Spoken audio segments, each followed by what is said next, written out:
두 번째, 살생에 대한 얘기 있는데요. 우리가 살생에 대한 것은 눈에 보이는 것이 살생이라고 하는데요. 눈에 보이지 않는 살생도 있습니다. 어떤 것이 있을까요? 눈에 보이지 않는 살생. 제일 무거운 죄가 뭐냐면요. 눈에 보이는 상태에서 살생하는 게 제일 가벼운 죄입니다. 왜냐면 그 죄가 드러나 있기 때문에 그 죄에 대한 것을 죄값을 받을 수가 있습니다. 그렇잖아요. 눈에 드러나 있는 살생 자체는. 그러나 눈에 드러나지 않는 살생은요. 이게 제일 무거운 게 뭐냐면요. 의업이라고 해요. 의업. 이게 말이 아니고 말은 고업이고 몸을 하는 건 신업이라고 그러고 생각을 지어서 하는 게 의업이라고 하는데요. 생각을 짓는 거예요. 생각을 짓는 죄는 지금 저하고 대화를 나누고 있는데 이 사람은 웃으면서 막 대화를 나누고 있는데 속으로는 저거 언젠가 죽여버릴 거예요. 그럼 이게 이 의업이 상당히 무거운 겁니다. 그게 우리가 흔히 말하는 저주하는 거잖아요. 이런 죄업은 드러나지 않는 그 죄업은 무거운 거예요. 그래서 우리가 보통 얘기할 때 뭐라고 얘기하냐면은 몸으로 짓는 거, 말로 짓는 거, 그 다음에 생각으로 짓는 거.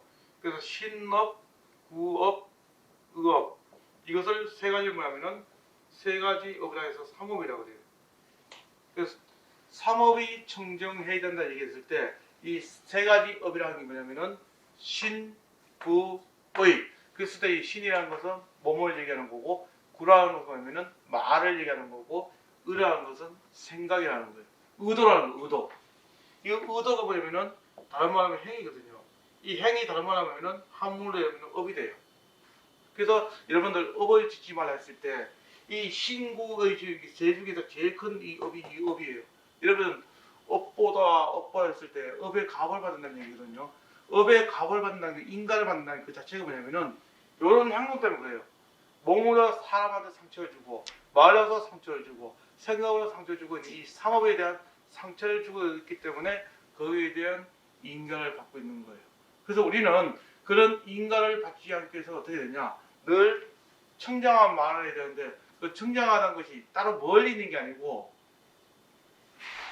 내 스스로 만들어 가야 되는 거죠. 그래서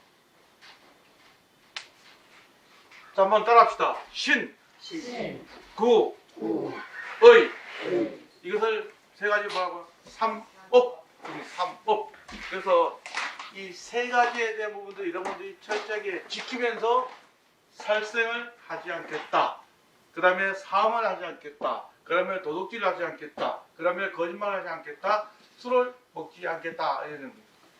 두 번째 뭐냐면요. 여러분들이 그 술을 먹지 않겠다 했을 때 아니 그 세상에 제일 좋은 게 사람과 사람 사이에 가장 매개체가 뭐예요? 술이잖아요.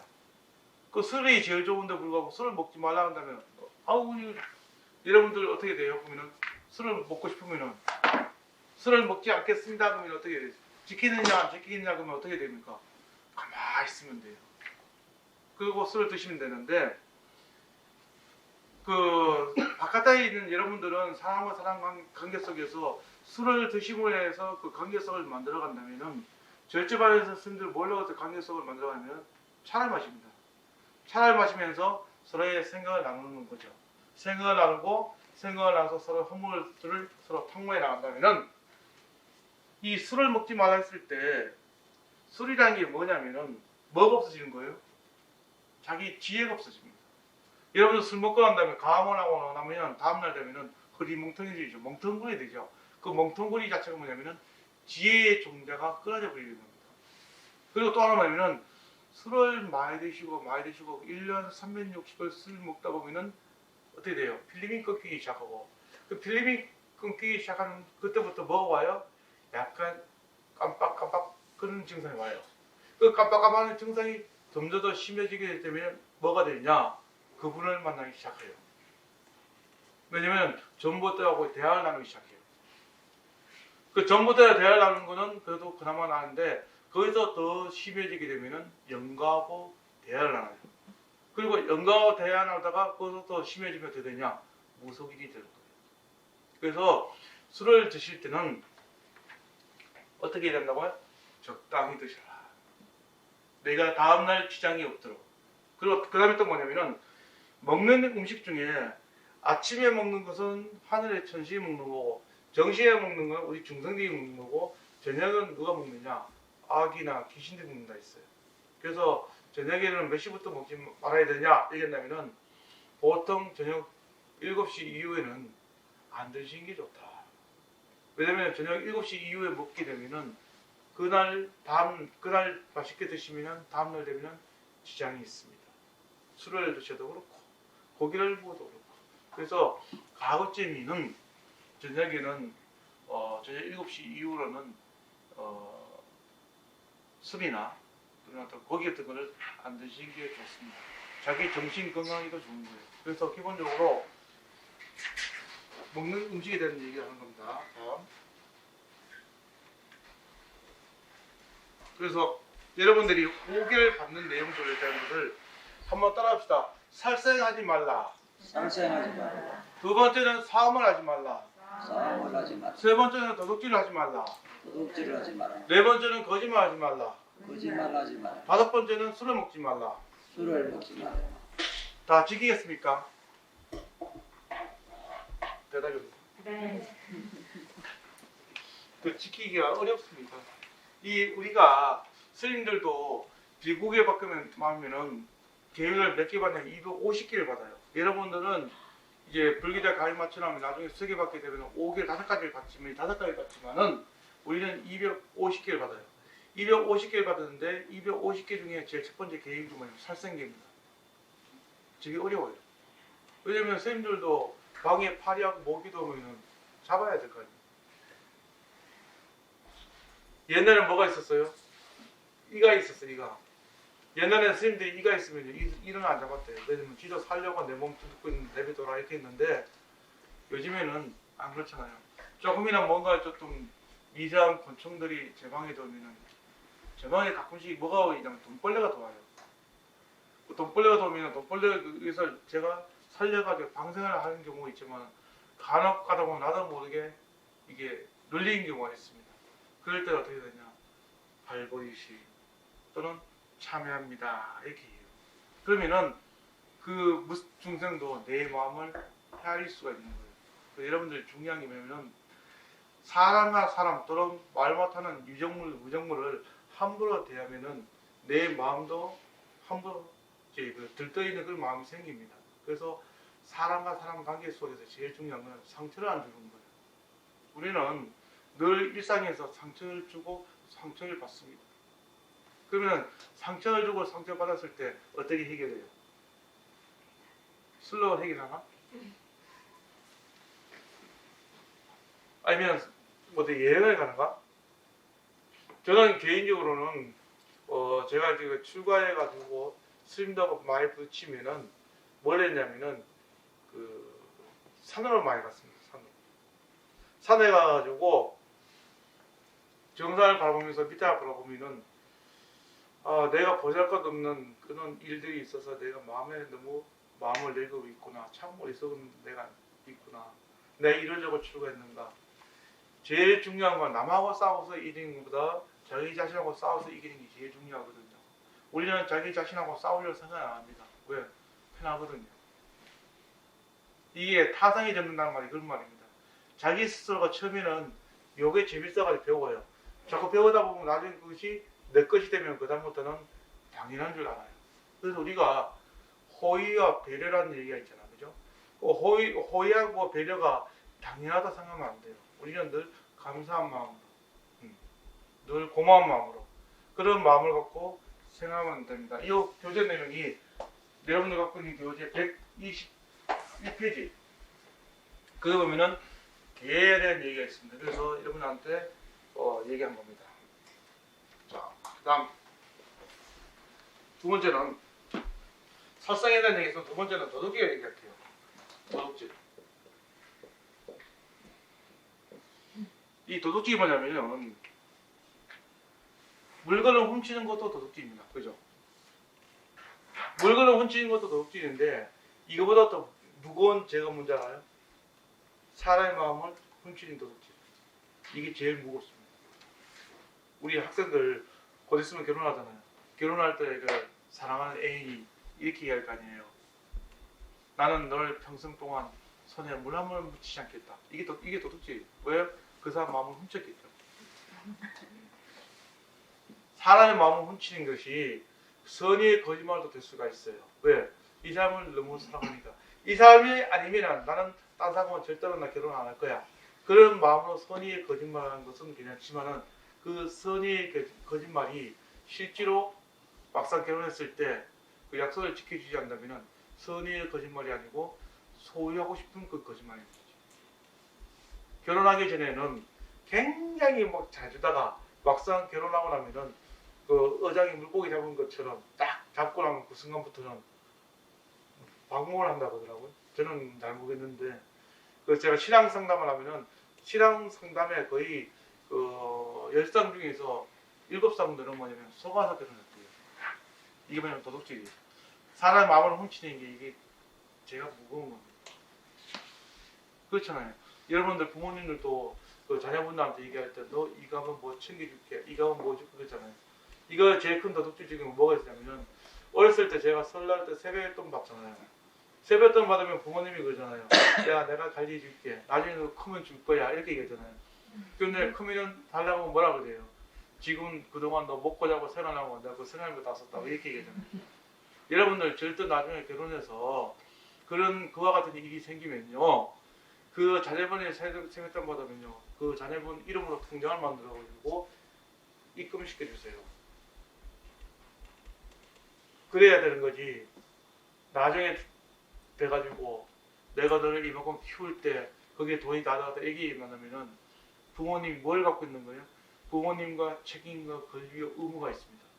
나를 이 세상에 낳게 했으면 나를 사회에서 성장할 수 있도록 케어해 줄 수 있는 당연한 의무와 책임과 권리와 의무가 있는데 불구하고 내가 그 세뱃돈을 줬으니까 돌려줘 그랬더니 그동안 키워준 거 있는데 그걸로 퉁치자 이렇게 얘기한다면은 안 맞죠.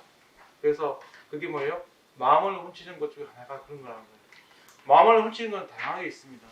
내가 이 사람한테 뭘 하겠다 이런 것도 마음에 훔치는 건데 또 다른 마음에 훔치는 거 있는데 제가 그 수업 시간에 자주 얘기하는 것 기억하는데 이 아름다운 우리 보살님들이 길거리에 가다가 저기 꽃이 있습니다.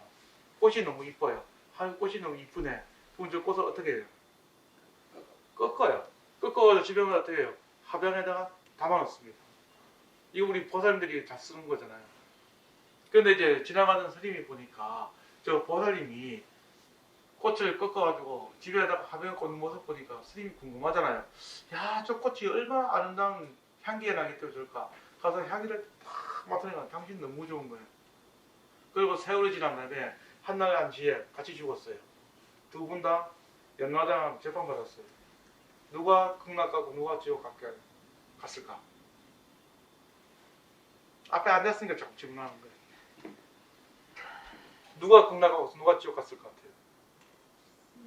네? 스님이 극락하지 않았어요. 스님이 극락 갔다. 제가 질문 의도를 잘 파악하셔야 돼요. 그 보살님은 극락 갔고 스님은 지옥 갔어요. 그 스님이 따져요. 아니 저 사람은 꽃을 꽂고 그것을 화병에 담아가지고 자기 집에서 있었으면은 저 죄가 무겁지. 나는 죄라면은 꽃의 향기를 맡았을 뿐인데 왜 나는 지옥 가야 되냐 억울하다고 이제 소송을 거는 거예요. 소송을 거니까 뭐라고 얘기하냐면은 수행자와 수행자가 아닌 차이점이 있는 거예요. 저 중생은 윤회를 하는 중생이기 때문에 자기가 갖고 있는 인과가 있어서 업의 윤회에서 불러가기 때문에 극락으로 하늘을 태어날 수도 있지만은 너는 수행자가 돼서 모든 있는 그들의 모습을 그대로 있는 그대로 보고 갈 것이지 그것을 왜 담아두냐는 거예요. 수행자는 뭐 하나도 담고 있는 게 아니고 있는 그대로 봐야 된다는 거예요. 보살님들이 만약에 선방에 오시잖아요.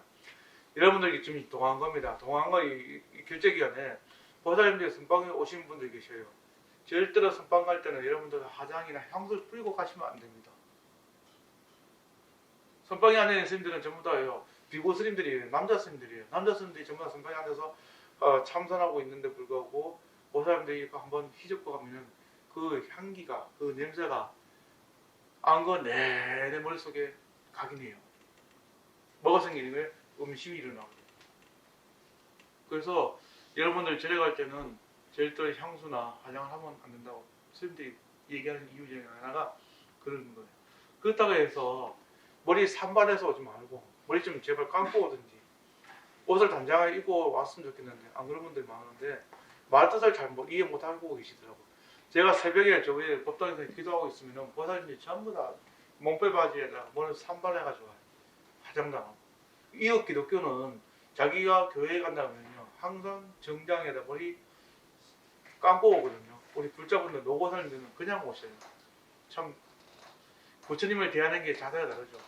중요한 건 뭐냐면요 포계당과 그 하도 참사랑 공간에 대한 분리시켜서 얘기하고 있는데 그것을 같이 보고 있는 거예요. 선방은 여러분들 기본적으로 아주 정결한 모습으로 선방에 가야 된다는 얘기고 포계당 같은 경우 여러분들은 여면 단정하게 갔으면 좋겠다 그 얘기하는 거고 그 다음에 포계당에 여러분들 왔을 때 우리 젊은 그 보살님들 같은 경우는 미니스커트 입고 온 분들이 계셔요. 절에. 그러면은 절에 있는 노보살님들은 그걸 인정을 못해요.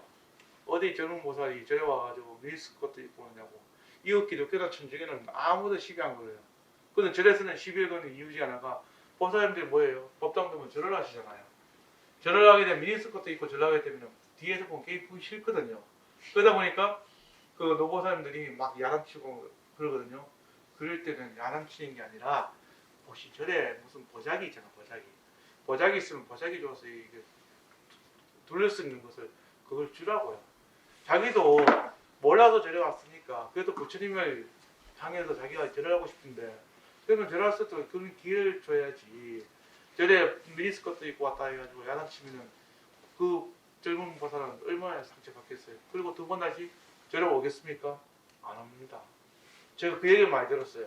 제가 이 얘기를 왜 하냐면은 미얀마를 갔더니 미얀마에 가면은 그 절의 입구에 항상 입구 전까지는 전부 다 젊은 보살들이 미니스커트 입고 가요. 날씨가 더운 날 아니니까. 근데 절에 들어가기 전에 항상 자기네들이 꺼내고 있는 게 보자기를 꺼내요.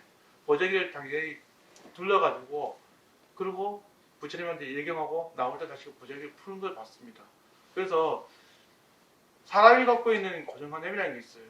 우리나라 같은 경우는 이 육아에 대한 그게 개념들이 예의 이런 것들이 굉장히 있다 보니까 그것이 너무 엄격하게 하고 있는데 그것을 열어놓을 필요가 있는 거예요. 그런 마음이 중요한 거고. 그래서 기본적으로 절에 오는 모든 분들이 절에 왔을 때 불편함이 없도록 그 마음을 열어줄 수 있는 그런 공간을 열어줄 수 있는 것들이 여러분들의 마음의 자세인 거예요. 아까 말한 것처럼 내가 사람과 사람 관계 속에서 내 마음을 드러내면은 드러낸 만큼 그만큼 상처받아요. 사람은 서로 사이가 좋을 때는 허심탄회 얘기를 다 하지만은 서로 사이가 안 좋으면요 그게 뭐가 돼요? 부메랑이라는 약점이 되거든요. 그래서 친구와 부모 모든 사람들한테 서로 마음을 낼 때 이 사람이 내 정신적인 지주다, 멘토다. 여러분들의 정신적인 멘토는 오로지 한 분. 누구냐? 부처님이 되기 때문에. 부처님한테 여러분들 기도하고 부처님한테 여러분 절을 하고 그리고 참여하다 보면은 내 마음이 저절로 다 해결돼요. 근데 사람을 붙잡아서 얘기하다 보면 사람이 사람인지라 그 사람이 갖고 있는 마음자리를 다 헤아리지 못해요. 그리고 그런 비밀들은 나만 알고 있으면 재미가 없어요. 우리는 저 사람이 비밀을 갖고 있으면 누군가와 함께 공유를 하고 싶고 그것을 얘기하고 싶어요. 그래서 비밀이라는 것은 인간사이에 비밀이 없는 거예요. 그러나 그 비밀을 철저하게 지켜주신 분이 딱 한 분 계십니다. 그게 누구냐? 부처님이라. 자, 10분간 시작하겠습니다.